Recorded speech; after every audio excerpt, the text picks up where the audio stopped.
is a mandate. He's won the national popular vote for the first time for a Republican for the first time since 2004.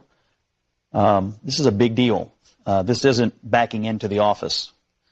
This is a mandate to do what you said you were going to do. Get the economy working again for regular working class Americans, fix immigration, try to get crime under control, try to reduce the chaos in the world. This is a mandate from the American people to do that. I think I'm interpreting the results tonight as the revenge of just the regular old working class American, the anonymous American who has been crushed, insulted, condescended to. They're not garbage. They're not Nazis. They're just regular people who get up and go to work every day and are trying to make a better life for their kids, and they feel like they have been told to just shut up when they have complained about the things that are hurting them in their own lives. I also feel like this election, as we sit here and pour over this tonight, is something of an indictment of the political information complex. I mean, we've been sitting around here for the last couple of weeks, and the story that was portrayed was not true. I mean, we were told Puerto Rico was going to change the election. Liz Cheney, Nikki Haley voters, women lying to their husbands. Before that, it was Tim Walz and the camo hats.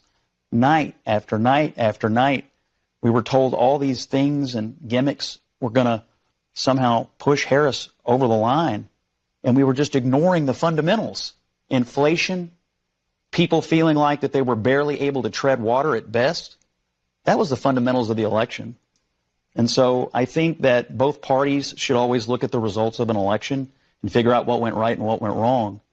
But I think for all of us who cover elections and talk about elections and do this on a day-to-day basis, we have to figure out how to understand, talk to, and listen to the half of the country that rose up tonight and said, we've had enough.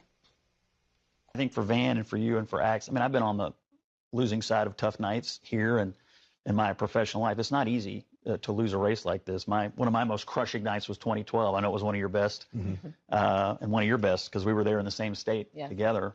And so I understand, and I do think that the new president has a responsibility to make the whole country feel like they can be part of a more optimistic future. I do think the way this campaign was run was basically on the Democrats thought there were enough people who hated Trump or were willing to fear him to win the race. And it turns out there's more to being president than simply not being Donald Trump in the eyes of the American people. I'm a little worried about how Democrats are going to react. They've been told Trump is a modern-day Hitler, or at least he's a fascist. And now Kamala Harris, I suspect, is going to have to wake up in the morning and concede to that person. And then she's going to have to go to the Senate and certify the election. And which she will do. She'll do that. And I'm a little concerned about an election in which half the country was conditioned to believe that the person who just won the national popular vote is going to be a dictator.